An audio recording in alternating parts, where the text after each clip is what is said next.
Hello everyone, welcome to दक्षिणा ई classroom programme. तो last lecture में अपन ने डिफ्रैक्शन के बारे में समझा कि डिफ्रैक्शन है क्या, फिर उसका जो पैटर्न बनता है वो क्यों बनता है, कैसे बनता है, उसकी पोजीशन, इंटेंसिटी, वो सब रिलेशन अपन ने देखे।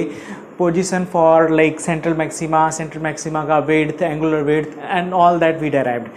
रिमेंबर दैट वो सब चीज़ें अपन ने फ्रॉनहोफर डिफ्रैक्शन के लिए डेराइव की।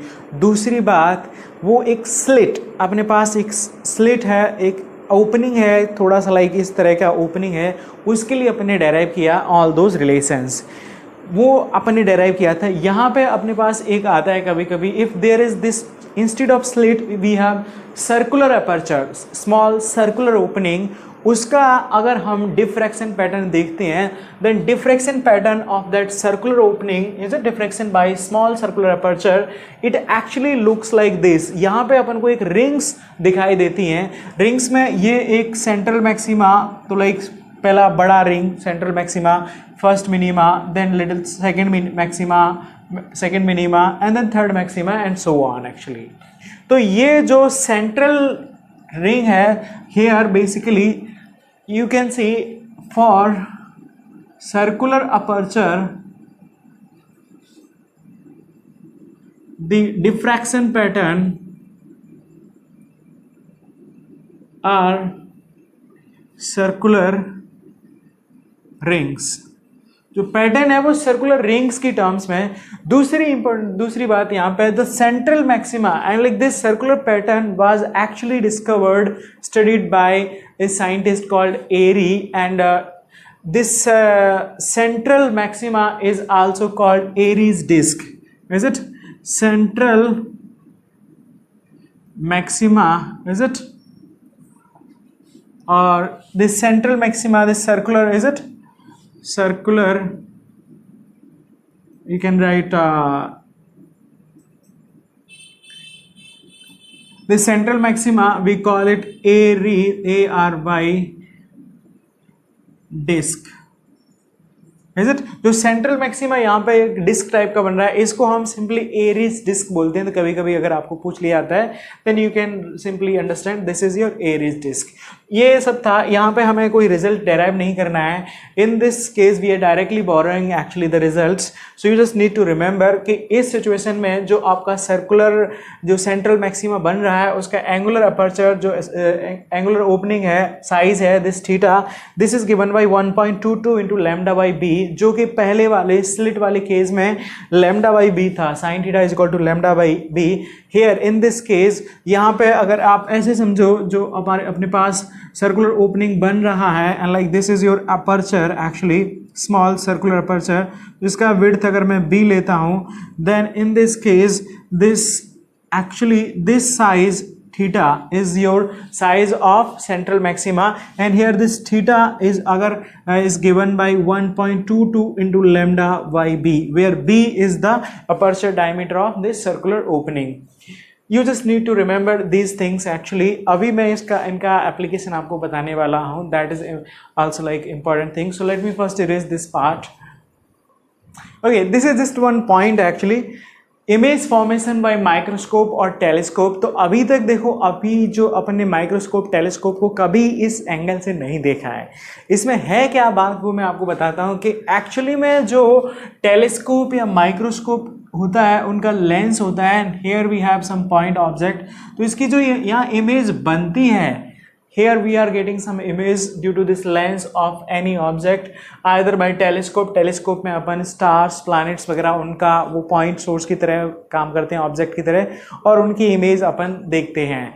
तो stars telescope के केस में ये star या planet है, उनकी कुछ image बनती है। ऐसी microscope के केस में कुछ अपने पास small object हो सकते हैं, इनकी image अपन देखते हैं।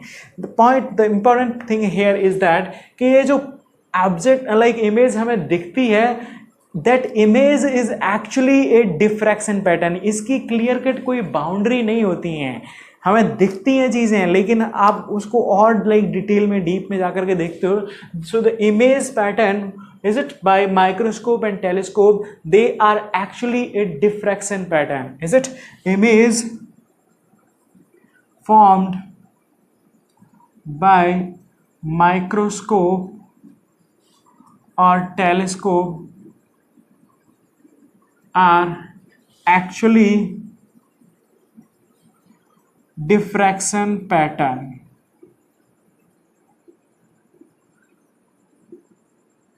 तो यहाँ पे जो इमेज बन रही है वहां पर भी एग्जैक्टली आपका ऐसा होगा, एक central maxima, minima and like this and this and this. So this image of this any object will be something like this actually. अब यहाँ पर जैसे हमारे पास आपने देखा होगा एक सिंपल माइक्रोस्कोप, कंपाउंड माइक्रोस्कोप, फिर इलेक्ट्रॉन माइक्रोस्कोप. तो जो सिंपल माइक्रोस्कोप होती है उसकी एक लिमिट होती है कि उतने से छोटे ऑब्जेक्ट को आप नहीं देख सकते.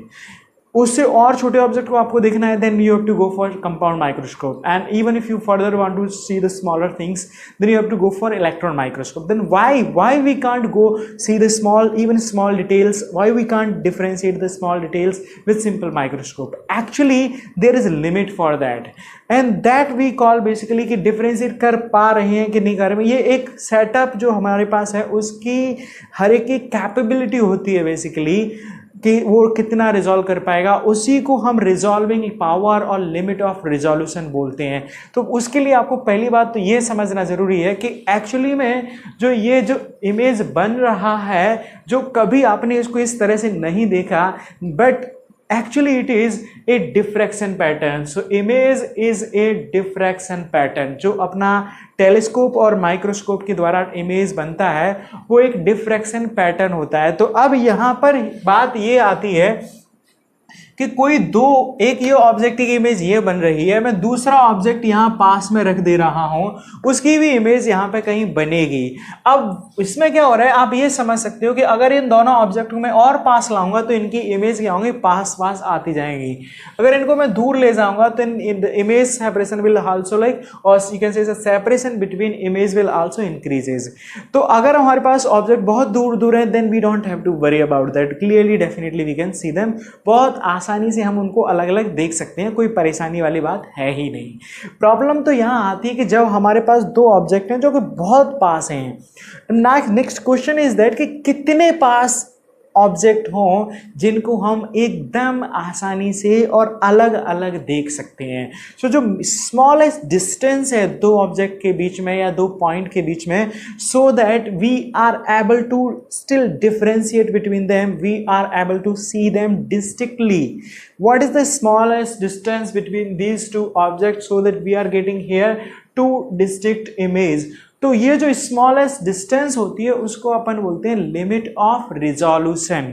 समझ में आ रही चीजें, अंडरस्टैंडिंग? सो ऐसे ही अगर हम टेलीस्कोप की बात करते हैं तो उस सिचुएशन में क्या होता है, in case of telescope actually we see the stars and like planets. तो उनके बीच में जो, क्योंकि हम एक्चुअल साइज की बात नहीं करते हैं, उस सिचुएशन में जो उनका लाइक दो स्टार या दो प्लैनेट हैं, ये अपने पास लेट्स से टेलीस्कोप का लेंस है, तो ये क्या होती है यहाँ से रे आ रही हैं, तो ये कुछ एंगुलर सेपरेशन इनके बीच में रहता है, जो भी आप थीटा या बीटा कुछ ले सकते हो.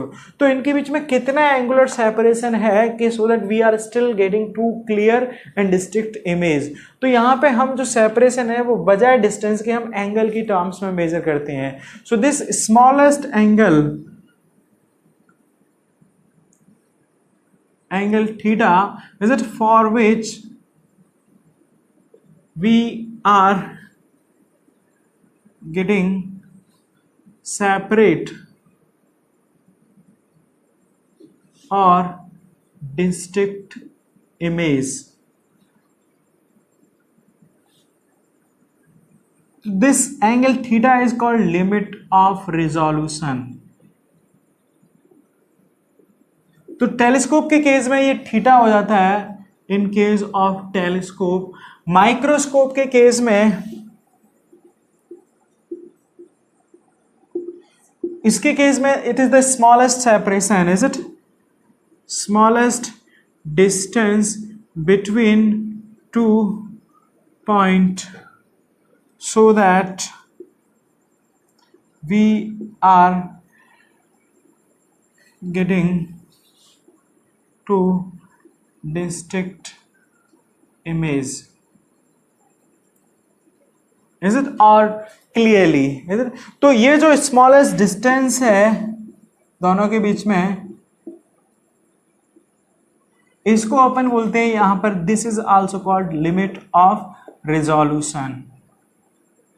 मैं इसको और अपना आपको डेफिनेशन लिखा दूंगा, पहले अभी मैं आपको समझाने की बात कर रहा हूँ कि यहाँ पे पहली बात तो ये है कि जो हमारा लेंस, टेलीस्कोप और माइक्रोस्कोप दोनों केसेस में इमेज बनता है, that is actually A diffraction pattern, right.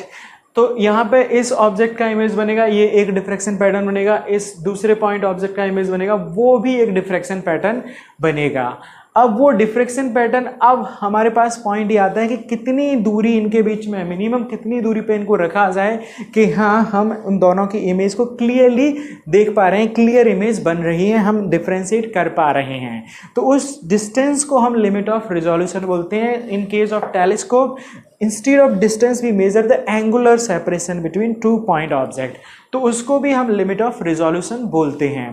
Clear. तो अब कंडीशन ये आती है कि ठीक है, आप एक तो तरीका है कि आप देखो इमेज, फिर बताओ कि हाँ यहाँ पे दिखाई दे रहा है हमें सही।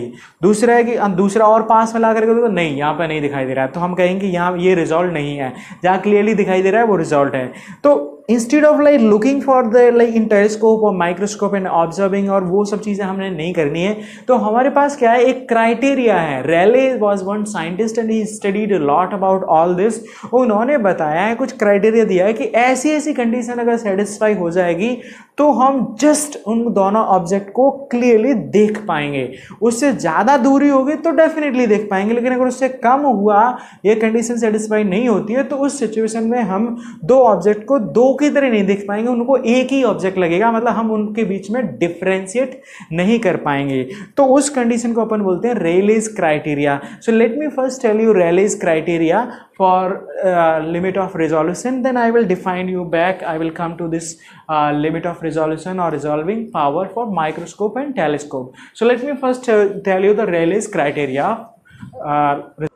ओके, तो रेलेज क्राइटेरिया क्या था ये अभी अपन समझते हैं। पहली बात तो मैंने आपको पहले ही बता दिया कि जो अपना पॉइंट ऑब्जेक्ट है उसका जब यहाँ इमेज बन रहा है, actually it is a diffraction pattern like this is it.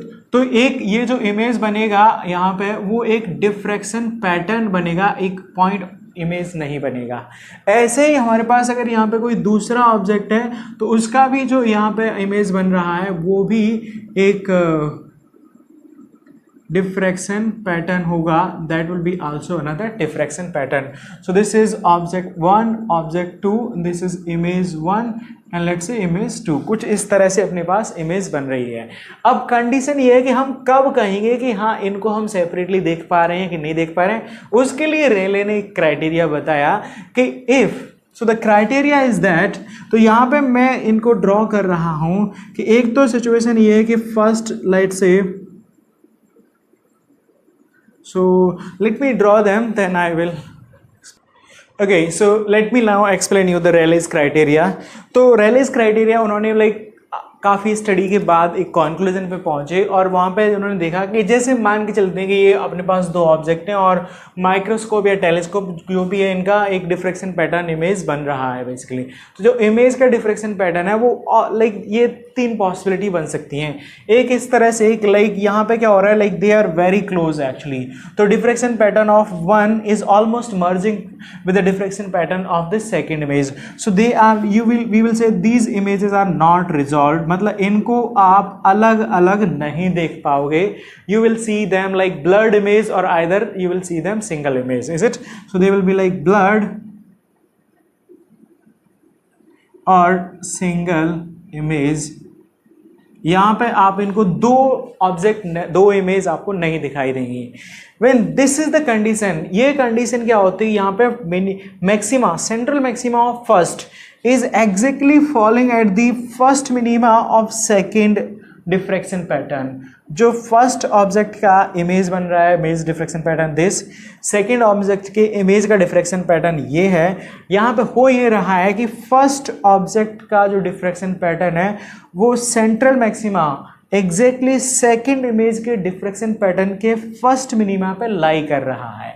ये सिचुएशन होती है जिसको अपन बोलते हैं just resolved according to Rayleigh's criteria, मतलब कि ये लीस्ट कंडीशन है, लीस्ट सिचुएशन है कि जब आप दो ऑब्जेक्ट को दो ऑब्जेक्ट अलग अलग देख पाओगे। And if they are like further separated, अब इनके बीच में दूरी कितनी भी हो तो they are definitely clearly resolved, is it?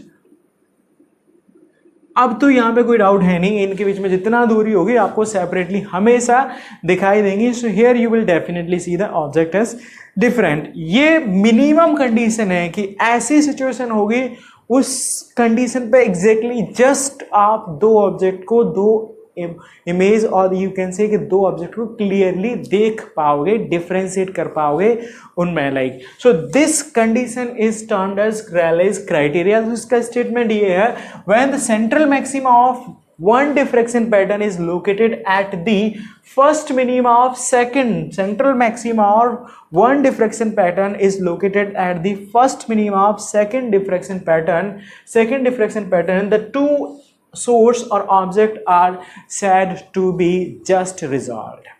Understanding?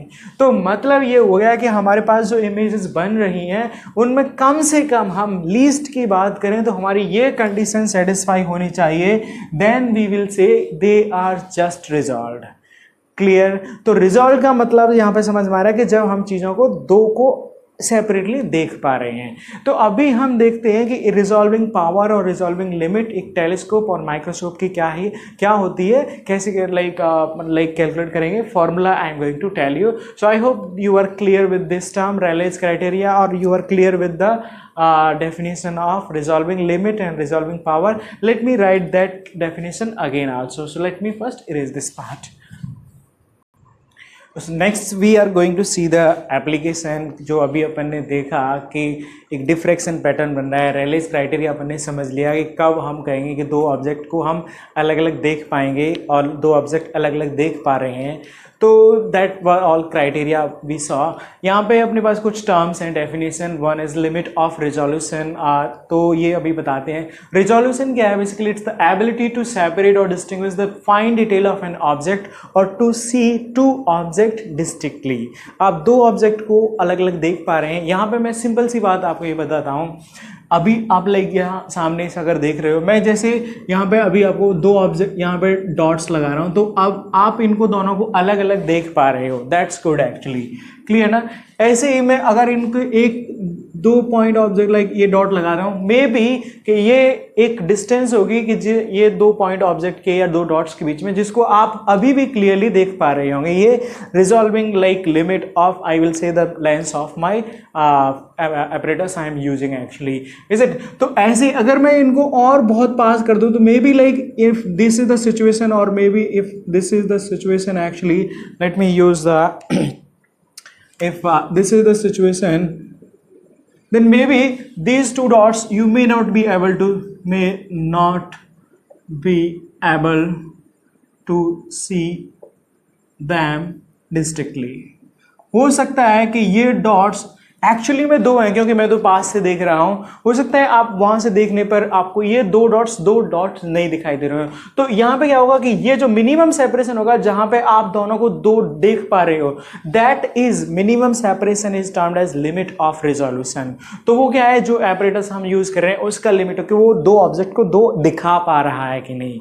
अगर ये दो ऑब्जेक्ट को ये दो नहीं दिखा पा रहा है और मैं कहूँगा कि लेट से ये दो ऑब्जेक्ट को if let me use some another image, maybe कि इन दो ऑब्जेक्ट को ये दो ऑब्जेक्ट नहीं दिखा पा रहे हो, तो इसकी क्या होगा, this is beyond its limit of resolution actually. तो जिसको ये दो दिखा पा रहा है, like able to is it produce two separate image, तो इन दोनों डॉट्स के बीच की जो डिस्टेंस होगी वो हमारी क्या हो जाती है, लिमिट ऑफ रिजोल्यूशन हो जाती है। And one by that limit of resolution हम उसको रिजॉल्विंग पावर, जो अपना एपरेटस कैमरा यूज कर रहे हैं उसका रिजॉल्विंग पावर हो जाएगा। तो पॉइंट ऑब्जेक्ट यहाँ पे like my point is that कि ये जो ऑब्जेक्ट है उनकी जो इमेज बन रही है वो भी क्या होगा, एक डिफ्रैक्शन पैटर्न बन रहा होगा। अब वो डिफ्रैक्शन पैटर्न जब रेलेज क्राइटेरिया को सेटिस्फाई करेगा तो हम कहेंगे कि जस्ट रिजॉल्व्ड है। And if it is like merging further, then it's like not able to see two object separately, तो वो लिमिट ऑफ रिजोल्यूशन से लाइक बाहर हो जाएगा, basically we are not able to see. तो यहाँ पर ये क्या है, रिजोल्यूशन तो एबिलिटी टू सेपरेट और distinguish fine detail of an object और to see two object distinctly, उसको अपन रिजोल्यूशन बोलते हैं। Limit of resolution, it is the minimum separation between two object for microscope normally, and it is the minimum angular separation between two object for telescope, so that we are getting two images distinctly. तो जो minimum separation है या angular separation है जिसके लिए हमें clearly दो image बन रही हैं, उसको हम लिमिट ऑफ रिजोल्यूशन बोलते हैं। Resolving power actually it is the measure of instruments ability to separate और to produce separate images of two point object. Mathematically this quantity is also equal to, resolving power is equal to 1 by resolving or limit of resolution. So these are few terms actually. अभी अपन को यहाँ पे देखना है resolving power of telescope and resolving power of microscope. Let me explain them. Okay, so next let's see the resolving power of telescope. Try to understand it. पहली बात, ये अपने पास एक लेंस है, यहाँ पे हमारे पास, ये आप अगर डिफ्रेंशिएट कर पा रहे हैं, एक सॉलिड लाइन आ रही है, ये सॉलिड लाइन, ये सॉलिड रेज, तो ये मान के चलते हैं कि एक स्टार या एक प्लैनेट से रेज आ रही हैं जिसकी हम इमेज यहाँ पे बना रहे हैं। So let's say this is belonging to one and they are forming image one. पहली बात कि ये जो इमेज इनका बनेगा, that image, this image will be actually diffraction pattern. So this is the diffraction pattern of image one, is it? You can say diffraction pattern of image one, clear? दूसरी जो dash line आ रही है, raise आ रही हैं, that is coming from, let's say, my second planet or my second star, and they are finally forming a diffraction pattern here, and we are getting the image I2, and this is my diffraction pattern for that second image, right? Okay, अगर ये दोनों के बीच में like let's suppose some angular separation is theta, this is also theta, तो I can extend and this will be also theta.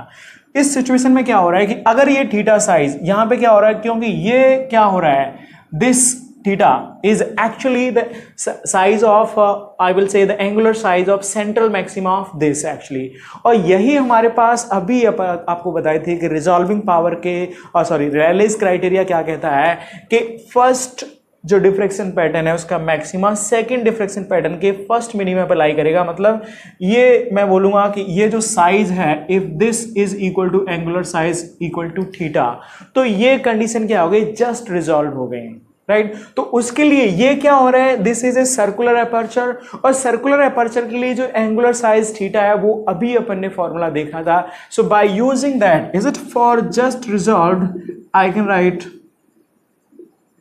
ये condition अपनी satisfy होनी चाहिए। उसके लिए मैं by using that diffraction pattern और diffraction through circular aperture, circular slit, तो उससे क्या लिख सकता हूं, theta is equal to what, 1.22 into lambda by aperture size that is b. तो यही क्या हो जाएगा, this is the theta, and this, इतने थीटा पे अगर आपकी रेज आ रही हैं तो ये क्या हो जाएगा, this is called limit of resolution of telescope.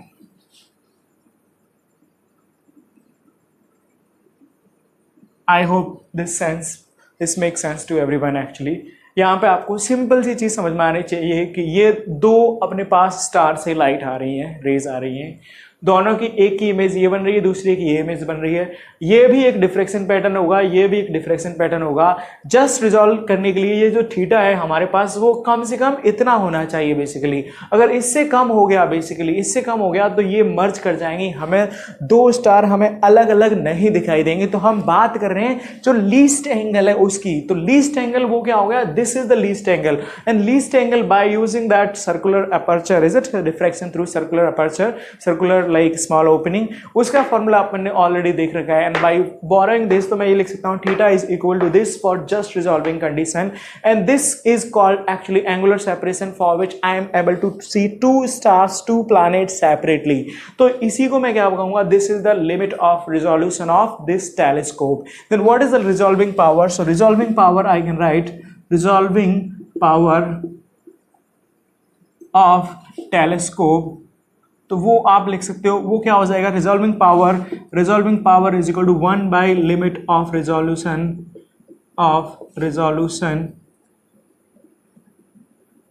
and that is equal to this. You can write 1 by inverse of this d divided by 1.22 into lambda.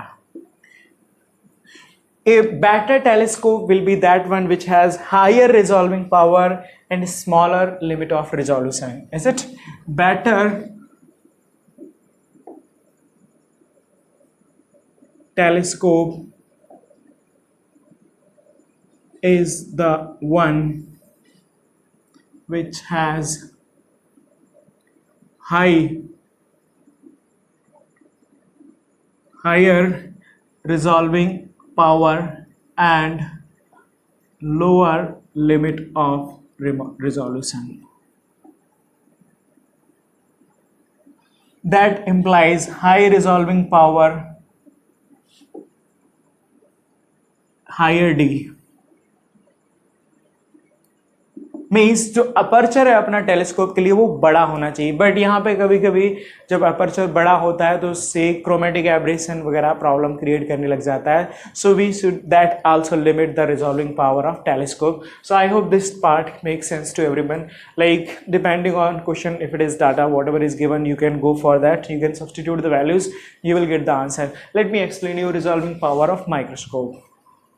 Okay, so next is resolving power of microscope. तो microscope में भी अपने पास एक lens होता है, and here we have 2 point object which are closed very close, which are like near, बहुत पास में उनको रखा गया है. ये अपने पास एक ऑब्जेक्ट है जिसका लाइक एक इमेज I1 यहाँ बन रहा है, and that definitely will be a diffraction pattern, and this is your diffraction pattern. Similarly another object is placed at some minimum distance xm O2, and its diffraction pattern in image I am getting here actually I2. So definitely that will be also a diffraction pattern like this. अब यहाँ पे ये जो देखो B क्या है, B is the aperture diameter of objective lens. इसका जो लेंस का डायमीटर है वो B है.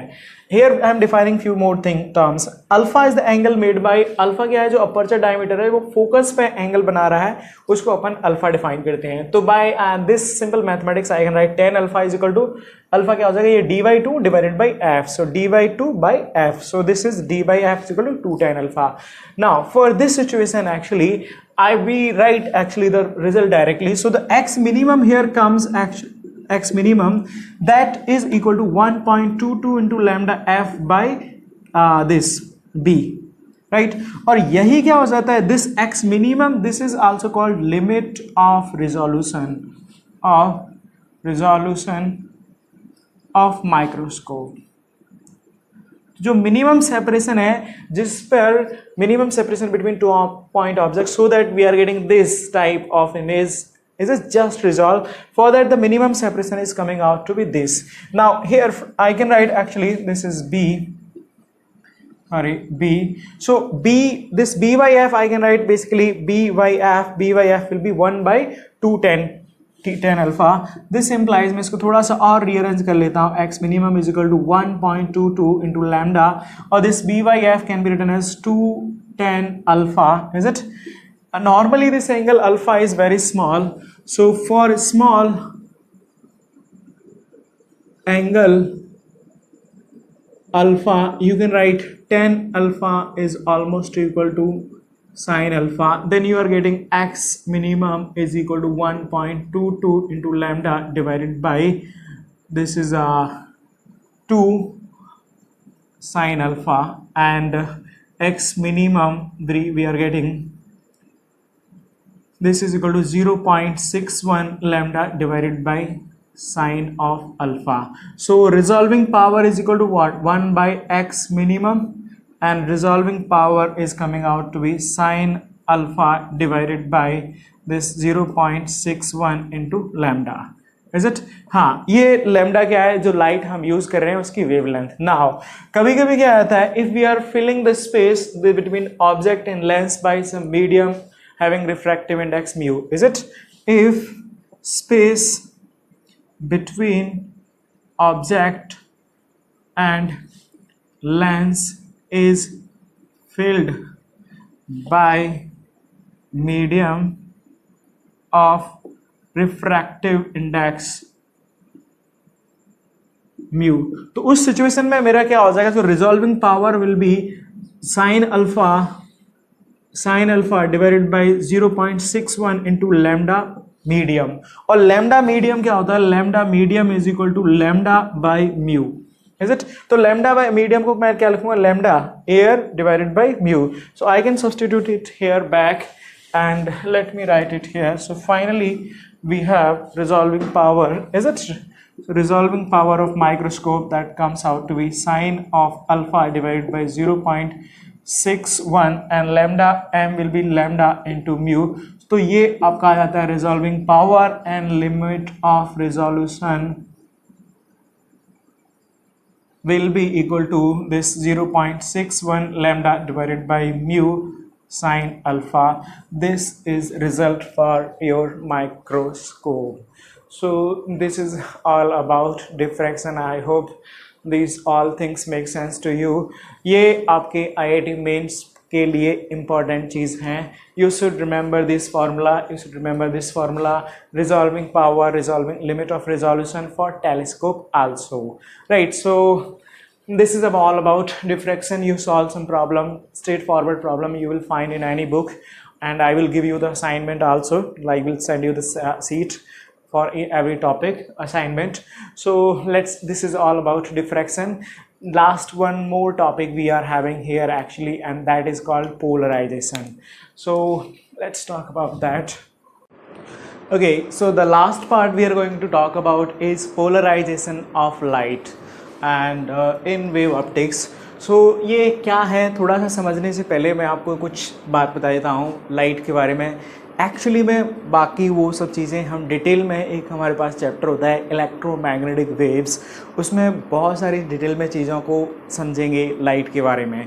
तो ये अभी अपन को यहाँ पे ज़रूरत पड़ेगी, इसीलिए आपको बता दें. तो जो लाइट होती है हमारे पास, sunlight, light from any bulb, is it any source, तो light is actually a electromagnetic wave. और इलेक्ट्रोमैग्नेटिक वेव का मतलब रहता है कि light is actually consisting of oscillating electric and magnetic field. यहाँ पर भी ये रहता है कि एक डायरेक्ट प्लेन में आपकी इलेक्ट्रिक फील्ड ऑसिलेट होती है, दूसरे प्लेन में like you have magnetic field, oscillating magnetic field like this. तो इस तरह से यहाँ पर क्या होता है, जो लाइट है हमारी वो ऑसिलेटिंग इलेक्ट्रिक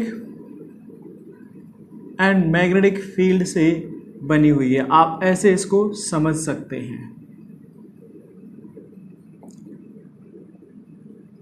राइट. तो इधर अगर ये इलेक्ट्रिक फील्ड ऑसिलेटिंग है, in another plane let's say magnetic field is oscillating, this is let's say magnetic field,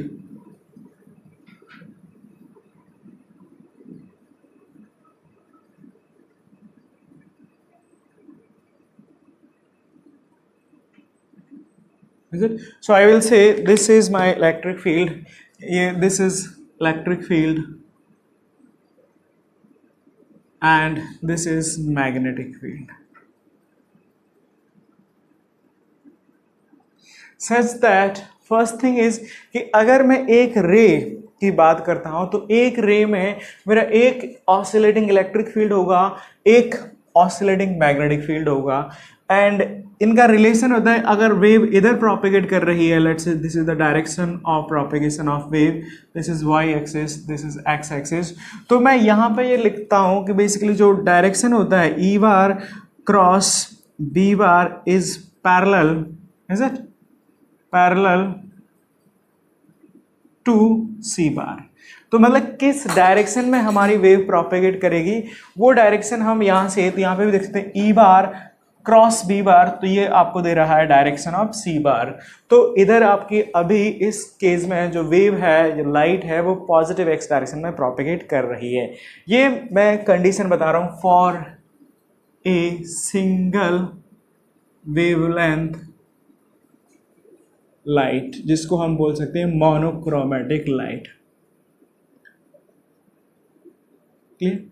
दूसरी चीज जो मैग्नीट्यूड होता है, अगर मैं मैग्नीट्यूड की बात करता हूं electric field, is it, so you can right magnitude of electric field is much greater than magnitude of magnetic field B. Clear? B means magnetic field, E means electric field. तो इसकी वजह से बाकी कोई परेशानी नहीं है। अगर आप जो चीज़ें आगे हम बात करेंगे मैग्नेटिक फील्ड की टर्म्स में भी बात करें देन आल्सो नो प्रॉब्लम। तो यहाँ पे क्या है, इलेक्ट्रिक फील्ड का मैग्नीट्यूड बड़ा है, तो इसीलिए हम जब लाइट की आगे बात करेंगे तो मैं सिंपली इलेक्ट्रिक फील्ड की टर्म्स में ही बात करूंगा, and in that case automatically my magnetic field is also there always.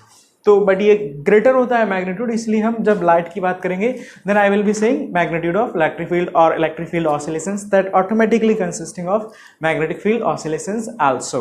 Okay, so this is the condition for one single wavelength और a light having single wavelength, और I will say monochromatic light.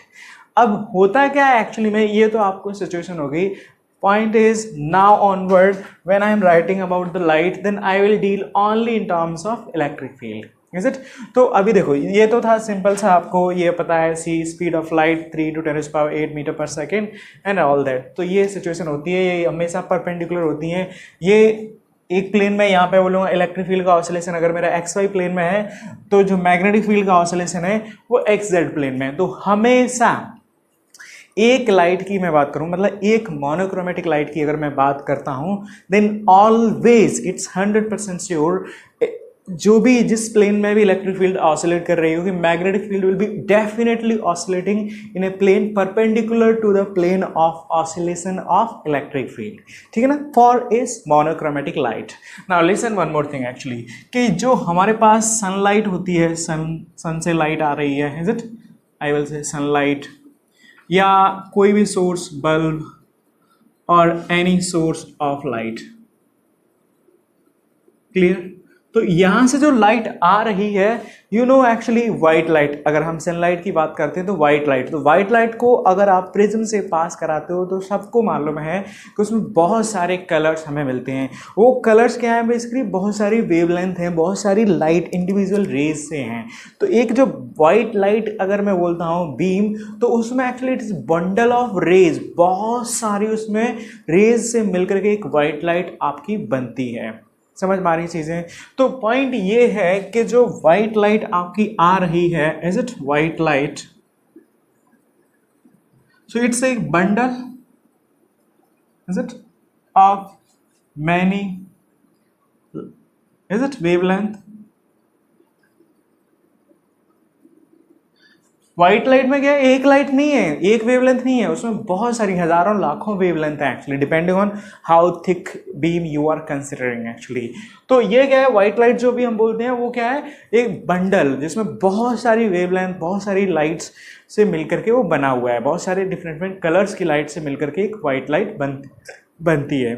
तो मतलब क्या हुआ, हर एक colour के corresponding हम कहेंगे तो इलेक्ट्रिक फील्ड का वाइब्रेशन होगा एक प्लेन में, सेकेंड कलर के करस्पॉन्डिंग इलेक्ट्रिक फील्ड का वाइब्रेशन होगा, थर्ड वेवलेंथ के करस्पॉन्डिंग एक इलेक्ट्रिक फील्ड का वाइब्रेशन होगा, एंड जो जनरल लाइट हम बात करते हैं, जो आप नॉर्मल एवरीडे लाइफ में डेली आप देखते हैं, एक्सपीरियंस करते हैं, वो जो लाइट होती है उसमें जो इलेक्ट्रिक फील्ड के वाइब्रेशन, अगर मैं ऐसे बोलता हूँ, let's say this is my plane और इलेक्ट्रिक फील्ड मतलब जो लाइट है it's propagating in this direction,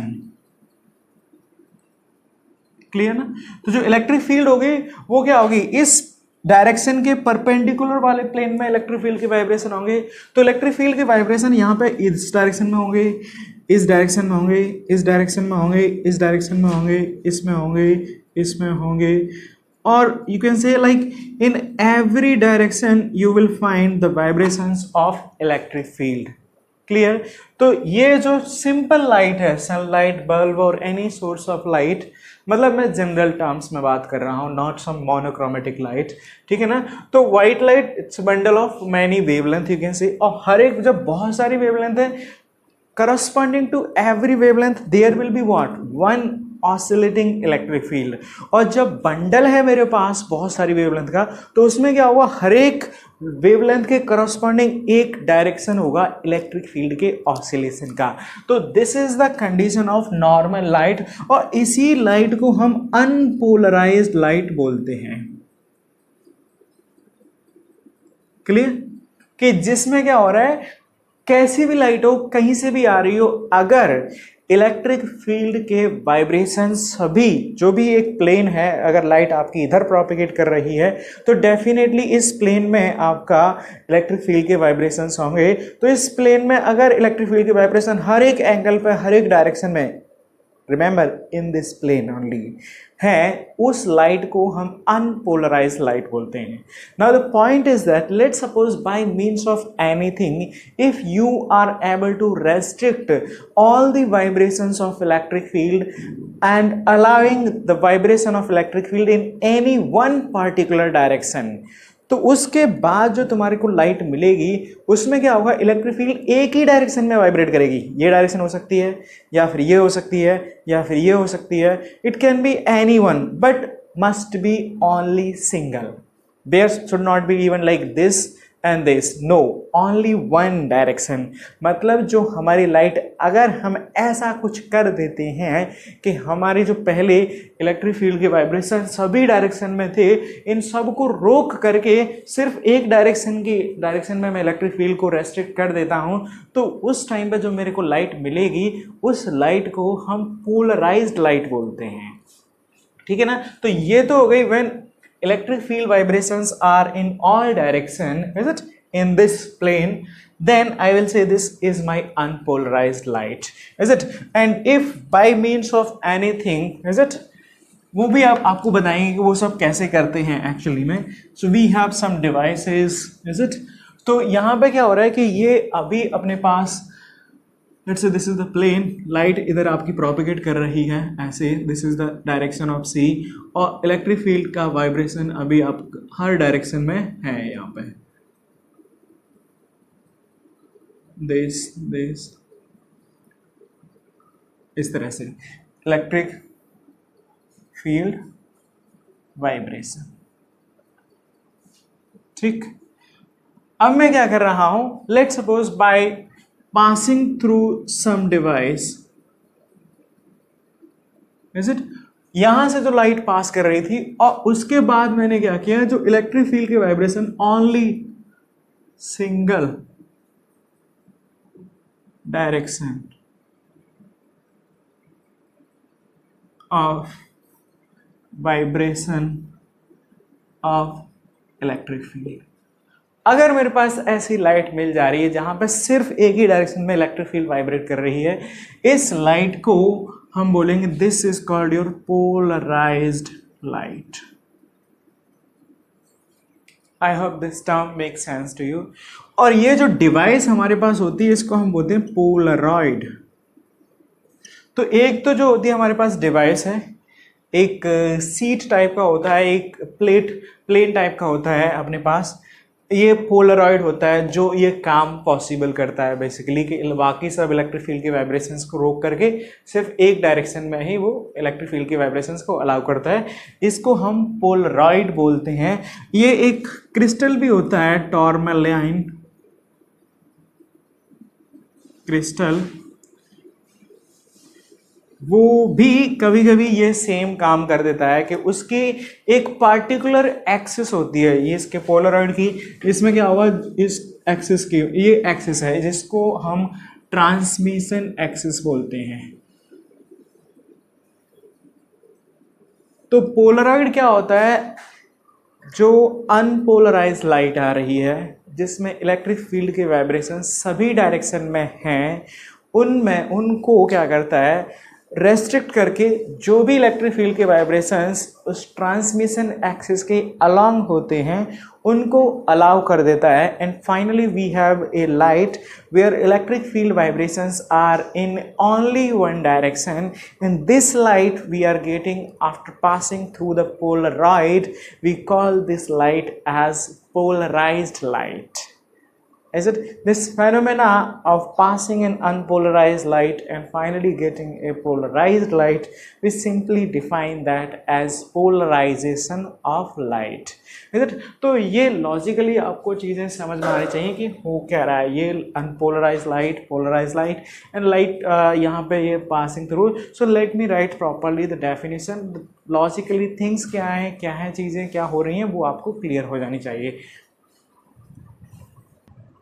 Okay, so the few terms like I can define here, unpolarized light and ordinary light means light from sun, bulb etcetera, is it electric field vectors are distributed in all direction. तो यहाँ पे देख सकते हैं कि अगर light इधर propagate कर रही है तो यहाँ पे इलेक्ट्रिक फील्ड हर डायरेक्शन में है, जो कि डेफिनेटली जिस डायरेक्शन में इलेक्ट्रिक फील्ड प्रोपेगेट कर रही है उसके परपेंडिकुलर प्लेन में होंगे, but in that plane electric field vibrations are in all direction. तो this light is termed as normally और ऑर्डिनरी एंड अनपोलराइज्ड लाइट। यहीं पे if like this is your unpolarized light, यहाँ पे एक हमारे पास डिवाइस होता है, एक लाइक सेट होता है and we call that is polaroid. तो जब पोलरॉइड से ये लाइट पास करती है then it has the capability to restrict its vibration all vibrations excluding vibrations along its transmission axis. तो जब ये लाइट यहाँ से पास करती है तो एक ही डायरेक्शन में इसके electric field vibration, electric field vectors allow होते हैं।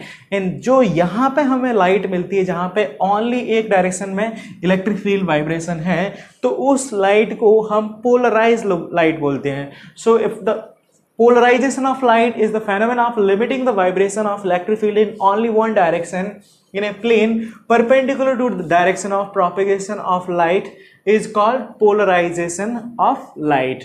So this is actually like a phenomena. Then plane of polarization, the plane in which oscillation of electric fields are occurring, on that plane we call basically plane of polarization. Let me define more terms here. Okay see here, तो यहाँ पे हमारे पास ये initially एक unpolarise light है, यहाँ पे electric field के वाइब्रेशंस ऐसे ऐसे, so like it's in all direction actually. I have shown here electric field vibrations only in one direction in detail, and this is actually electric field vibrations in all direction. So initially we have unpolarized light. Now when this light is passes through a polaroid transmission axis along this, then only this vibration of electric field will be allowed. So finally we are getting electric field like light where vibrations are only this one, and only this vibration of electric fields are passing through this polaroid. इस light को अपन बोलेंगे polarised light. Now see, अब इस light की अगर मैं बात करता हूं तो इसमें क्या होगा, बाकी जो अगर ये लाइट ऐसे जा रही है तो इसके पहले इस डायरेक्शन में जो सब ये वाइब्रेशंस थे वो बाकी सब ब्लॉक कर दिए गए। This we are getting polarized light. अब इस पोलराइज्ड लाइट में भी क्या है, देखो ये अगर एक्स एक्सिस में जा रही है, ये वाई एक्सिस है, ये जेड एक्सिस है, तो ये जो इलेक्ट्रिक फील्ड के वाइब्रेशंस किस प्लेन में हो रहे हैं, can you just imagine it's in this plane. और ये प्लेन कौन सा है अपना, this is your X Y plane. तो यहाँ पे मैं प्लेन ऑफ ऑसिलेशन क्या कहूंगा, तो plane of oscillation is the plane in which electric field oscillate, is it. So electric field vectors only along Y direction, direction of electric field is only this one actually, oscillation and only in y xy plane। तो यहाँ पर क्या हो जाएगा, basically plane of oscillation will be, this is your plane of oscillation will be xy plane. Xy plane is the plane of oscillation. Now we define one more, plane of polarization। तो plane of polarization देखो, ये जो plane हो गया जिसमें क्या हो रहे हैं, वाइब्रेशंस हो रहे हैं और लाइक इलेक्ट्रिक फील्ड ऑसिलेट कर रही है, इस प्लेन के परपेंडिकुलर क्या होगा, ये वाला plane. Can you just imagine? And this axis is your z and this is your what, basically x। तो ये जो प्लेन होगा उसको अपन क्या कहेंगे, plane of polarization. So we can write plane perpendicular to plane of oscillation is called plane of polarization. तो वो क्या हो जाएगा, ये वाला प्लेन, और ये कौन सा हो जाएगा, एक्स एंड जेड। तो ये जो मैं कहूंगा कि लाइक ये प्लेन, इनको ऐसे कंस्टिट्यूट करने वाला ये जो प्लेन होगा, this plane will be plane of polarization. और ये प्लेन क्या होगा, एक्स एंड जेड, तो this is X Z plane actually. तो यहाँ पे प्लेन ऑफ पोलराइजेशन कैसे कहेंगे, plane perpendicular to plane of oscillation is defined as plane of polarization. So for this light I will say my x Z plane क्या कौन सा हो गया यहाँ पे, ये वाला प्लेन, ये प्लेन हमारा प्लेन ऑफ पोलराइजेशन हो जाएगा, right. Okay, so the polaroid actually एक डिवाइस होता है जो लाइक एक स्पेशल एब्जॉर्प्टिव प्रॉपर्टी पे वर्क करता है, like it selectively absorb some like electric field vibrations and allows vibrations of electric field in only one direction. और वो एक्सिस होती है बेसिकली जिस डायरेक्शन में वो अलाउ करता है, we call that transmission axis. ये एक स्पेशल लाइक कंपाउंड का बना होता है बेसिकली, एंड इसकी कुछ प्रॉपर्टीज होती हैं that is like beyond the scope, we are not going to discuss about that कि कौन सा कंपाउंड क्या कैसे बना होता है, वो अपन को जरूरत नहीं पड़ती। बट ये यहाँ पर लाइक एक स्पेशल कंपाउंड का क्रिस्टल रहता है जिसके थ्रू बाकी सब इलेक्ट्रिक फील्ड लाइक एब्जॉर्ब कर लिए जाते हैं, and electric field vibrations which are parallel to transmission axis are only allowed. तो polaroid allow light incident oscillations parallel to transmission axis only. अब देखो यहाँ पे क्या हो रहा है, let's say this is your unpolarized incident light, is it? This is unpolarized incident unpolarized light. When this unpolarized light is passing through this polaroid, this is also your polaroid, और उसके बाद क्या होगा, क्योंकि इसकी ट्रांसमिशन एक्सिस अलोंग दिस है, तो इस जो इलेक्ट्रिक फील्ड वाइब्रेशंस हैं उनमें से सभी एब्जॉर्ब कर लिए जाएंगे excluding this electric field vibrations parallel to principal transmission axis will be allowed. तो फाइनली जब ये लाइट यहां से पास करेगी पोलरॉइड से, then we will have electric field vibrations only along this direction.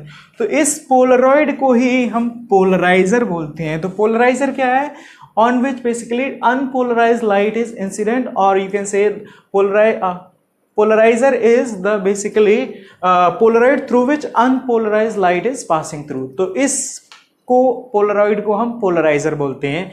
ये आपको एक्सपेरिमेंटल सेटअप में अगर चीज़ें दे रखी हो तो वहाँ पे इनका जो टर्म्स हैं वो मैं एक्सप्लेन कर रहा हूँ कि ज़रूरत पड़ती है कि पोलराइजर है तो इसका मतलब आपको सब समझ में आना चाहिए, पोलरॉइड या पोलराइजर एनालाइजर इनका मतलब क्या है। तो अभी ये हो गया basically unpolarized light passing through polaroid, तो this polaroid we call polarizer, this is the polarized light. When this polarized light is passing through another polaroid, this is, इस पोलरॉइड को हम basically, because actually it's not polarizing the light, ये इसको क्या कर रहा है, चेक कर रहा है बेसिकली कि हाँ लाइक वो अभी आप आगे मैं बताता हूँ कि कैसे ये।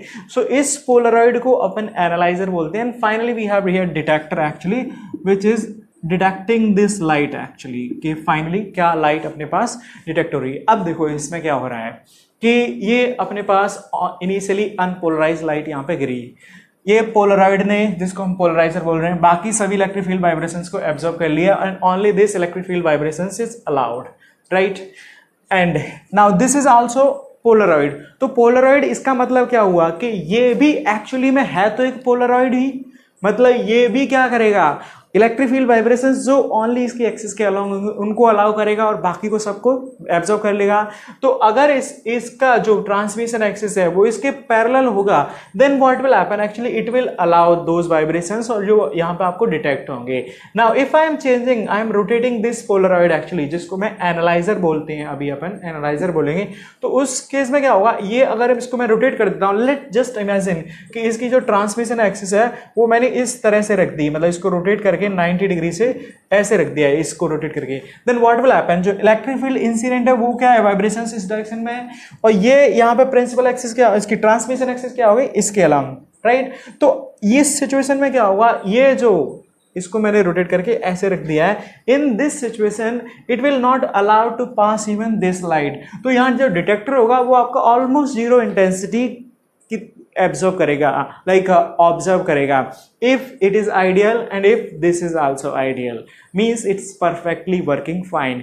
पॉइंट इज दैट मैंने कहा कि यहाँ पे ये अपने पास अनपोलराइज्ड लाइट है, पोलरॉइड बाकी सबको एब्जॉर्ब कर लेता है, तो ये एक आइडियल सिचुएशन है एक्चुअली, कि हमने कहा बाकी सबको परफेक्टली एब्जॉर्ब कर लेगा, ओनली कुछ को अलाउ करेगा। प्रैक्टिकली देखेंगे तो वो डिपेंड करता है that how like better your instrument, how better your polaroid is there. अगर वो बहुत अच्छा होगा तो you can say like it's working with 100% efficiency, means बाकी सभी वाइब्रेशंस को 100% एब्जॉर्ब कर लेगा, and only it will allow in this direction actually, और vibration of electric field parallel to its transmission axis. तो दैट वो अभी अपन देखेंगे इफिशिएंसी ऑफ पोलराइजर और पोलराइज्ड लाइट। सो ये टर्म था पोलराइजर, मतलब जहां पे अनपोलराइज्ड लाइट अपनी इंसिडेंट है वो पोलराइड को पोलराइजर बोलते हैं। जिस पोलराइड पे इंसिडेंट लाइट पोलराइज्ड है तो उसको हम एनालाइजर बोलेंगे। So these are few terms actually, let me define you another term, like जो अपनी लाइक यहाँ पे इंटेंसिटी वगैरह को मेजर करते हैं, and for that we define the relation we call Malus law. So okay तो यहाँ पर अभी अपने को क्या है कि लाइक कभी कभी इंटेंसिटी का भी रिलेशन पूछ लिया जाता है, तो इनका मतलब क्या है, कौन सी इंटेंसिटी कैसे रिलेटेड होती है वो अभी समझते हैं। तो जैसे यहाँ पे मान के चलते हैं कि ये अपने पास इंसिडेंट लाइट है जो कि अनपोलराइज लाइट है। तो अनपोलराइज लाइट में क्या होंगे, जो इलेक्ट्रिक फील्ड वाइब्रेशंस होंगे हमारे सभी डायरेक्शन में होंगे, करेक्ट। पहली बात कि जो इलेक्ट्रिक फील्ड वाइब्रेशंस मेरे सभी डायरेक्शन में, तो उनको मैं क्या कर सकता हूँ एक्चुअली में, like I can resolve all those electric field vibrations in two perpendicular direction. जैसे ये वाइब्रेशन है तो एक तो मैंने ये डायरेक्शन तो सीधा सीधा हो गया, एक ये डायरेक्शन ले लेता हूं तो ये मैंने दो परपेंडिकुलर डायरेक्शन ले लिए। अब बाकी जो भी इलेक्ट्रिक फील्ड वाइब्रेशंस इन दोनों परपेंडिकुलर के डायरेक्शन के अलावा होंगे, जैसे ये डायरेक्शन है, तो इसको मैं क्या कर सकता हूं, एक ये ई नॉट कॉस थीटा, एक ये ई नॉट साइन थीटा। समझ में आ रहा है? तो अपने पास क्या हो जाएगा, net I will have actually electric field vibrations like this. Let's say I will से E net E naught y or this is E naught x, is it? Or can I say, because it's like almost electric field vibrations जो यहाँ पर हैं वो almost sub direction में है, तो इनको मैं रिजॉल्व करूंगा तो I can say I like it will be half half, ये दोनों इक्वल हो जाएंगे मैग्नीट्यूड में। E naught y will be equal to you can say E naught x, because here vibrations are, we are assuming that we are, हम मान के चल रहे हैं कि ऑलमोस्ट सभी डायरेक्शन में uniformly electric field vibrations distributed हैं। तो उस सिचुएशन में क्या होगी, जो इन वाइब्रेशंस को मैं जब कंपोनेंट्स में रिजॉल्व करूंगा, then finally I will have this only along this direction, along this direction, और ये सिचुएशन भी होगी। And intensity of light is what, directly proportional to E naught square, is it? मतलब I is directly proportional to magnitude of electric field square amplitude, clear? तो अब मैं कहता हूं कि अगर यहां की इंटेंसिटी मेरी लेट से I है, तो उस सिचुएशन में क्या होगा, ये वाला जो कंपोनेंट है इलेक्ट्रिक फील्ड का y डायरेक्शन में, all those components will be like, ये पूरा अलाउ कर दिया जाएगा, and this component along x direction will be completely blocked। तो मतलब मैं क्या कहूंगा कि जो ये मेरा पोलराइजर है, पोलराइड जिसको पोलराइजर अपन बोल रहे हैं, तो ये पोलराइजर से जब ये लाइट पास होगी तो इसमें से क्या हो गया, आधा ये वाला पूरा ब्लॉक हो गया और ये वाला पूरा अलाउ हो गया। तो मेरी इंटेंसिटी जो थी, अब मैं कहूंगा कि यहाँ पे कितनी पास हो गई, यू कैन से कि इन दोनों, ये दोनों कंपोनेंट मैग्नेट बराबर है। तो मैं अगर इस इंटेंसिटी को आई बोलता हूं तो I will say my I is what, directly proportional to root, let say इसको मैं ई कुछ बोल देता हूं, so root E is it whole square, ये मेरा आई हो जाएगा, करेक्ट। लेकिन जब पास होने के बाद यहां पे जो इलेक्ट्रिक फील्ड आएगी, what will be this, this will be your E, तो I will say I prime, जो इंटेंसिटी यहां पे आई प्राइम है, what I will say, I prime is directly proportional to E square, so I can write I prime is actually equal to what, I by 2। समझ में आ रही चीजें? Point is unpolarise light जब polaroid और polariser से pass होगी, तो जो पोलराइज लाइट होगी उसकी इंटेंसिटी आधी हो जाती है, is it? So intensity of unpolarized light when passes through polarizer reduces to half. So you can write here I prime is equal to I by 2, और मैं इस I prime को let me write it I naught, is it? Just for like simplicity, तो मैंने I prime को I naught लिख दिया। So point अभी तक आपको ये क्लियर होना चाहिए यहाँ पे, that intensity of unpolarized light reduces to half after passing through polarizer, is it? ये अपना रिलेशन हो गया। ओके नाउ अगर मैं कहता हूं कि ये इंटेंसिटी जो पोलराइजर से पास करने के बाद मेरी अगर आई प्राइम है, उसी को मैं आई नॉट ले लेता हूं, right. Now if this intensity is I not, अब ये इंटेंसिटी जब ये एनालाइजर से पास होगी तो इसके पास करने के बाद कितनी बचेगी, अंडरस्टैंडिंग, डिपेंडिंग ऑन कि इसकी ट्रांसमिशन एक्सिस और इसकी ट्रांसमिशन एक्सिस वो कितने एंगल पे है। जैसे ये मान के चलो कि आपके पास है ये पोलराइजर की ट्रांसमिशन एक्सिस है और मैंने ये एनालाइजर की ट्रांसमिशन एक्सिस है। नाउ सी, जो पोलराइजर से पास होने के बाद मेरे पास लाइट की इंटेंसिटी कितनी बची, आई प्राइम, उसको मैंने आई नॉट ले लिया। तो अब मैं इसको तो भूल जा रहा हूं इनिशियल इंटेंसिटी की। Now I am simply talking about this intensity जिसको मैंने आई नॉट लिख लिया है, right. So now we are going to talk about कि ये आई था, यहां से पास होने के बाद ये आई नॉट बचता है, जो कि आप बोल सकते हो I naught will be equal to what, I by two, right. जो मालूस लॉ है वो बेसिकली इस इंटेंसिटी का और ये जहां पे जो इंटेंसिटी फाइनली पास होगी उनके बीच में रिलेशन देता है, correct. And what that relation, तो यहां पे ये है कि let's say this is the transmission axis of this, जो कि इनकी ये ट्रांसमिशन एक्सिस इसके अलॉन्ग है और ये एनालाइजर की ट्रांसमिशन एक्सिस कुछ एंगल थीटा पर है, clear. So let's say this is the transmission axis of polariser and this is the transmission axis of analyser, और इन दोनों के बीच में एंगल क्या है, थीटा।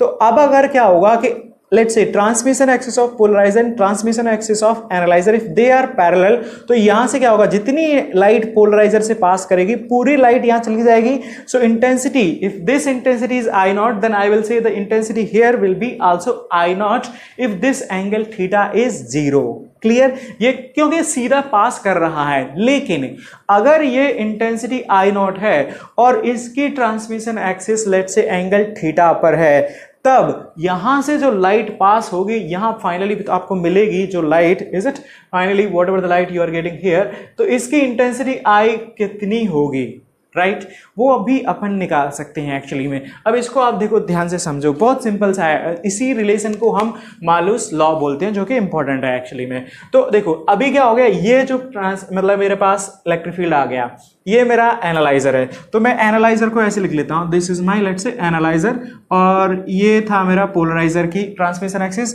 ये हो गई एनालाइजर ट्रांसमिशन एक्सिस, राइट। अब जो इलेक्ट्रिक फील्ड है वो तो क्या होगी, electric field will B along this, electric field will B along this, ये हो गई इलेक्ट्रिक फील्ड। अब ये एंगल थीटा है, तो मैं क्या कर सकता हूं, जो इलेक्ट्रिक फील्ड है उसको मैं दो डायरेक्शन में लाइक रिजॉल्व कर सकता हूं, वन अलोंग दिस एक्चुअली, तो ये E है, तो इसको मैं एक अलोंग दिस लिख सकता हूं मैं, this is E cos theta, और along this will be like E sin theta. मतलब ये जो मेरा E है इसको मैंने कंपोनेंट को रिजॉल्व किया along the transmission axis of this analyser and perpendicular to the transmission axis of the analyser. तो अब इस सिचुएशन में क्या होगा, ये is it, this is the electric field after polariser, E after polariser, is it, polariser से pass करने के बाद आपके पास इलेक्ट्रिक फील्ड वाइब्रेशंस इस डायरेक्शन में है, ये ट्रांसमिशन एक्सिस ऑफ एनालाइजर। अब एनालाइजर मैंने क्या किया, ये इलेक्ट्रिक फील्ड थी तो उसको मैंने दो कंपोनेंट E cos थीटा और E sin थीटा। अब आप बहुत आसानी से समझ सकते हैं कि जो लाइट यहां से एनालाइजर से पास होगी वो क्या होगी, अगर मैं इसको ये E लिखता हूं और ये एंगल थीटा है, can I right this vibrations, this will be what, only E cos theta. Is it clear. अब देखो सिंपल सी चीज, बहुत आसान, I will say my I naught is directly proportional to E square, clear, और यहां की जो इंटेंसिटी होगी मेरी I, is it, let me take it I prime, then this is I prime, and ये इंटेंसिटी को मैं I लिख रहा हूं। तो अब मैं क्या कहूंगा, I is directly proportional to जो इलेक्ट्रिक फील्ड यहां पास हो गया उसके मैग्नीट्यूड के प्रोपोर्शनल होगी।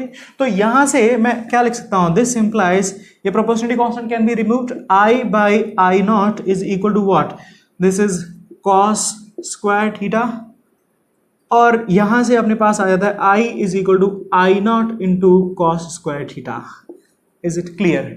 मतलब क्या हुआ, पोलराइजर से पास हुई इंटेंसिटी जब I नॉट है and if the analyser in transmission axis is at an angle theta, then intensity of light passing through analyzer will be equal to I naught times cos square theta, or square of the, is it, cos theta basically, where theta is the angle between transmission axis of polarizer and analyzer, and this is called Malus law. तो आपको किसी की भी intensity की बात की जा रही है, I think that should be clear to everyone actually, कि किसी की भी इंटेंसिटी, ये इंटेंसिटी अगर अपने पास आई है, सिंपल टर्म्स में एनालाइजर पोलराइजर से पास होने के बाद ये आधी हो जाती है, I prime will be I by two. क्यों हो जाती है वो भी आपको समझ में आना चाहिए। दूसरी बात, अगर यहाँ पे इंटेंसिटी आपकी I है जिसको मैं I नॉट ले रहा हूं, एनालाइजर से पास होने के बाद ये where theta is the angle between the transmission axis of polarizer and analyzer, then intensity of light passing after analyzer is given by this I naught into cos square theta, where I naught is the intensity of light passing through polarizer, and this we call basically Malus law, right? So let me erase it. Okay, so the Malus law simply says that कि अगर यहाँ पे ये polariser से pass करने के बाद की इंटेंसिटी I नॉट है, एनालाइजर से पास करने की इंटेंसिटी I है, then this intensity I is related to I naught cos square theta, where theta is the angle between the transmission axis of polarizer and transmission axis of analyzer, and we define this as Malus law. Let's continue from here onward in the next lecture. Thank you. Analyser basically, तो यहाँ पे देखते हैं एक simple application of Malus law. So find the intensity of light detected by detector after passing through analyser if I naught is the intensity of polarise light. तो इसका मतलब I naught क्या है, जो intensity of polarise light, is it?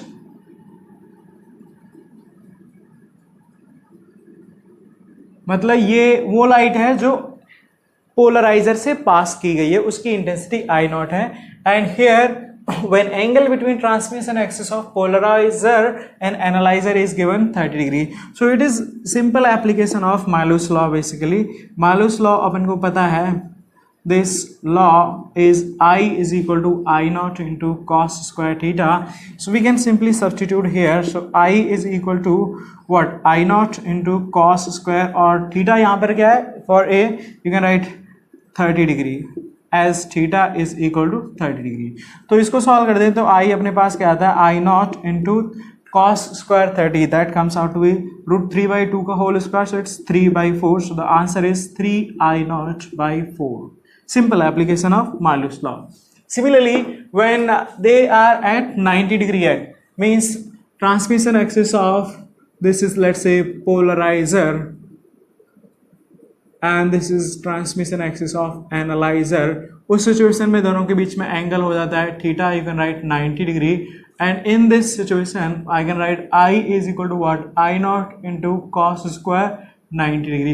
ये आप देख सकते हो उस सिचुएशन में क्या हो जाएगा, इट इज जीरो. तो मतलब जब परपेंडिकुलर होंगे transmission axis of polariser and transmission axis of analyser are perpendicular, then no intensity will be detected after analyser. So this is the case actually. And C case, C part when theta is equal to zero, इसका मतलब क्या हो गया कि जो polariser है transmission axis and analyzer transmission axis, is it? This is polarizer, this is analyzer transmission axis. तो दोनों की क्या है, पैरेलल है. तो जितनी इंटेंसिटी यहाँ से है उतनी यहाँ आनी चाहिए एक्चुअली में. वो अपन फॉर्मूला से भी देख सकते हैं, I is equal to I naught into cos square theta is equal to zero, and we are getting I is equal to I naught, is it? So this is simple application. Point is यहाँ पे हम ये मान के चल रहे हैं चीज़ें आइडियल हैं, like analyser and polariser both are working fine actually. So next B is the degree of polarisation. Okay, so degree of polarisation, degree of polarisation का मतलब होता है कि बेसिकली ये एक इफेक्टिवनेस है, that how effectively a light has been polarised, is it? तो क्या है ये, कैसे डिफाइन करते हैं, बेसिकली कैसे मेजर करते हैं. मतलब आपको समझ में आना चाहिए कि एक लाइट है, अपन ने क्या किया, unpolarised light, is it? Let's say this is unpolarised light, electric field vibration in all direction. When this light is passing through some polarizer, is it? तो अपन ने अभी बोला था the light which is or the electric field vibration which are only parallel to transmission axis are allowed. तो यहाँ पे क्या हो रहा है, only these vibrations are allowed when this is passing through analyzer and we are checking it actually, is it? And finally we have detector.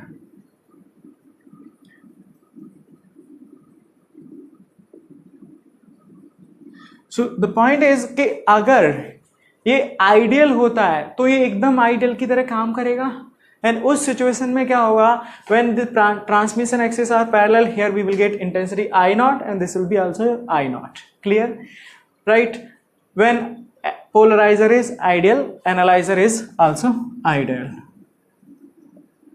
Both are ideal. But practically ऐसी situation होती नहीं है। मतलब क्या होता है कि ये अनपोलराइज लाइट है, तो इसकी जो इलेक्ट्रिक फील्ड वाइब्रेशंस हैं जब ये पोलराइजर से पास होते हैं, यस दैट इज ट्रू कि मतलब मोस्टली आपके जो ट्रांसमिशन एक्सिस के अलाउंग वाइब्रेशंस हैं वो अलाउ होते हैं, उसके साथ साथ एक्चुअली में कुछ और वाइब्रेशंस भी थोड़े बहुत अलाउ हो जाते हैं, पास कर जाते हैं पोलराइजर की वजह से। तो उस सिचुएशन में क्या होता है कि जो हमारी यहाँ लाइट मिलती है polarise light, that is not basically you will say कि बहुत अच्छे से पोलराइज नहीं होती है। अब कितनी अच्छे से पोलराइज होती है वो डिपेंड करता है आपका that how like good quality polariser you are using. But the point is that कि उस सिचुएशन में if this quality is not ideal, if the polariser is not working perfectly fine, in that situation the electric field vibrations including this will also have more electric field vibrations। Clear? तो वो situation होती है। तो उसी को कि कितना degree of polarisation, अगर वो परफेक्टली पोलराइज्ड है then we will say either degree of polarisation is 1 और in terms of percentage we will say it's 100% polarised, is it? तो डिग्री ऑफ पोलराइजेशन कैसे मेजर करते हैं बेसिकली वो आपको बताते हैं। So we have here basically two terms, one is polariser, analyser, ये आपको समझ में आ गया। हम यहीं पे क्या होते हैं, polariser is not an ideal polaroid, तो वो एकदम परफेक्टली काम नहीं कर रहा है। बट हम ये मान के चलेंगे जो एनालाइजर है is it is a perfect Polaroid, is it? तो अभी क्या होगा, देखो ये पोलराइजर है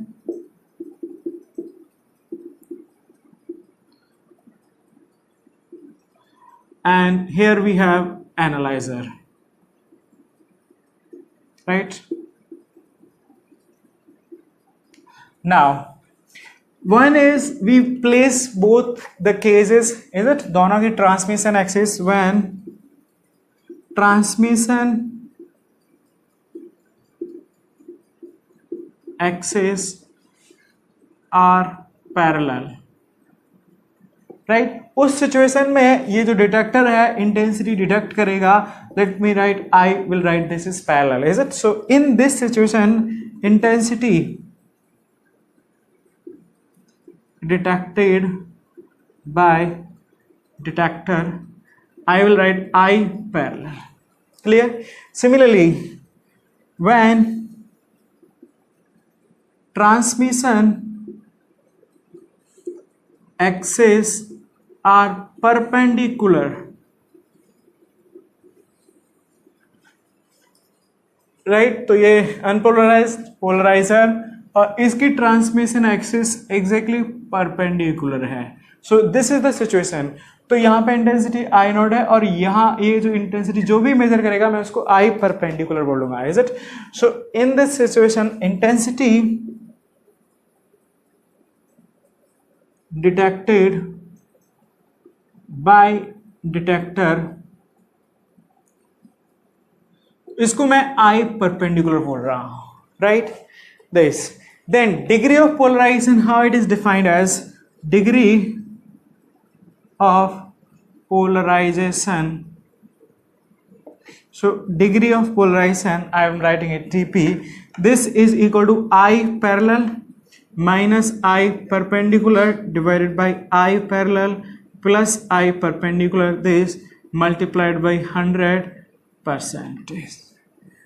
अब देखो इसमें अगर मेरा परफेक्ट जो पोलराइजर है वो एकदम अच्छे से काम कर रहा है, इट्स वर्किंग लाइक आइडियल, उस सिचुएशन में क्या होगा, ओनली इसके अलोंग पास करेगा electric field vibrations along the transmission axis will be passing. उस सिचुएशन में अगर इस तरह से जब ये वाइब्रेशंस परफेक्टली इधर ही हैं तो उस सिचुएशन में क्या होगा, यहाँ पे जो इंटेंसिटी होगी वो क्या होगी, जीरो डिटेक्ट करेगा detector, so I perpendicular will be zero.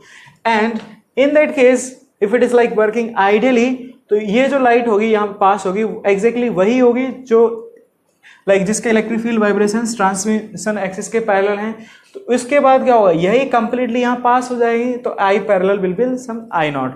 उस सिचुएशन में आप देख सकते हो it will be like I naught something a zero I naught zero, तो डिग्री ऑफ पोलराइजेशन आपका क्या हो जाएगा 100, is it?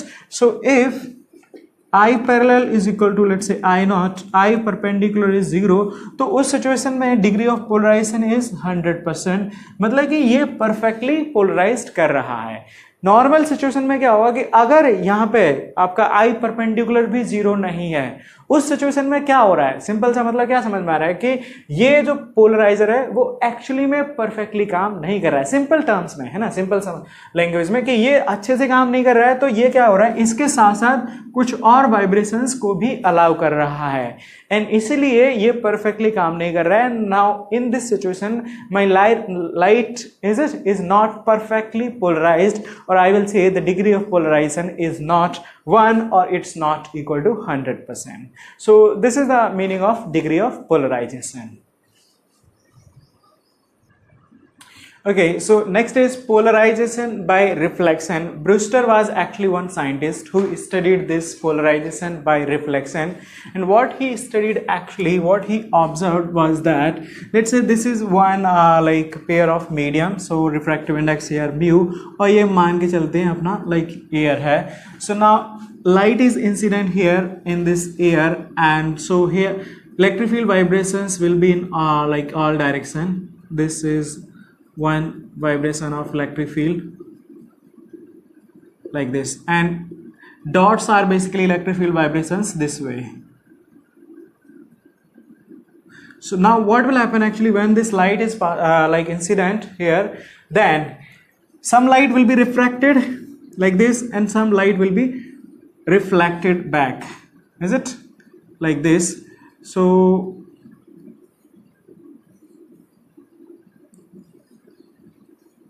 this will be your angle theta r, and this is theta I, and this will be also equal to theta I actually, by law of reflection will be followed. And what happened actually in this situation, this reflected light will have vibration of electric field in one direction actually, and this will have like vibration of electric field, so it will have actually even vibration in this direction. So if for any general angle theta, is it theta I, this is what happen actually with some, like you can say, is it, this is some partially polarized, this is also some partially polarized, is it? For any angle theta, both lights are partially polarized, means some polarization was observed, some electric field vibrations were removed, but not perfectly actually, not completely, is it? But when we are changing this angle of incident, then there arises one particular angle of incident such that at one particular angle of incidence, this is let's say your angle incident vibrations, is it, like this? तो उस situation में एक particular when theta I is equal to theta P, this is your reflected light and this is refracted light, and here vibrations like this and like this. इस situation में क्या होता है, when angle of incidence is a some pi theta p, is it? This will be also theta p, and this is your theta r. At one particular angle of incidence, this reflected light is completely polarized, is it? At angle theta I equal to theta p, reflected light is completely polarized.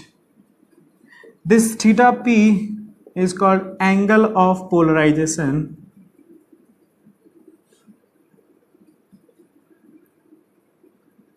तो ये जो angle theta होता है, theta I is equal to theta P, इस angle को अपन बोलते हैं angle of polarisation, and at this angle actually reflected light and refracted light ray both are at 90 degree. This angle is 90 degree.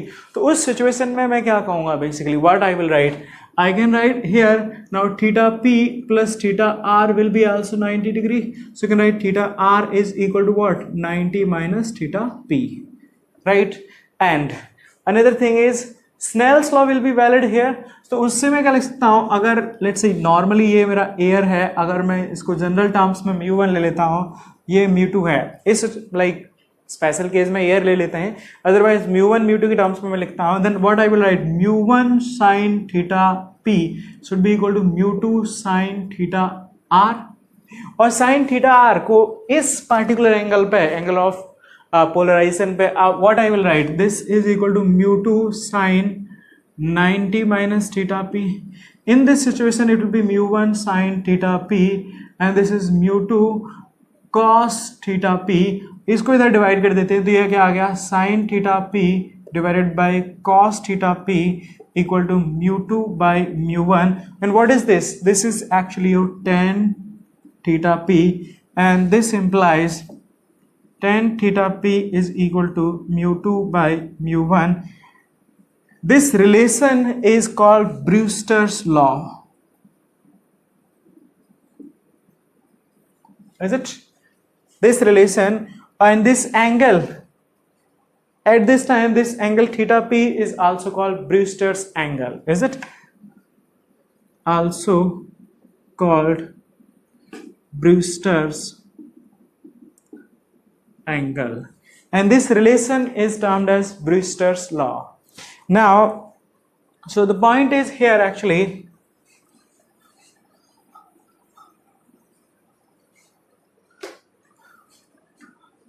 for any other angle, means theta I greater than theta p, theta I less than theta p, both reflected and refracted lights will be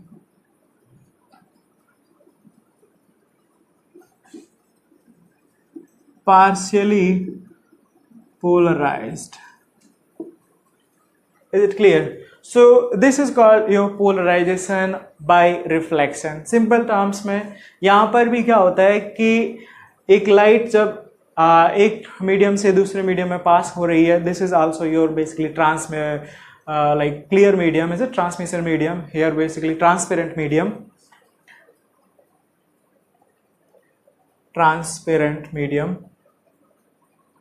and now so light is passing actually one medium to another medium. In this situation, जो कि normally like हर case में ऐसा ही होता है, कभी भी perfect reflection, perfect transmission नहीं होता है, तो जब ट्रांसपेरेंट मीडियम होगा तो उस सिचुएशन में क्या होता है, एक पार्टिकुलर एंगल ऑफ इंसिडेंस होता है, उस पर जो रिफ्लेक्टेड लाइट होती है वो परफेक्टली कंप्लीटली पोलराइज्ड हो जाती है.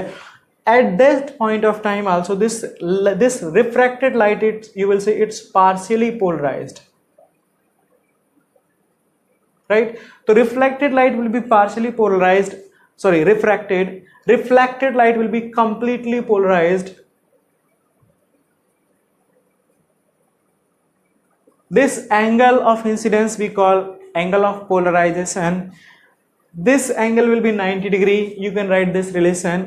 तो यहाँ से स्नेल्स लॉ से इस तरह से लिख सकते हैं. And finally we are getting this. ये रिलेशन को अपन ब्रूस्टर्स लॉ बोलते हैं.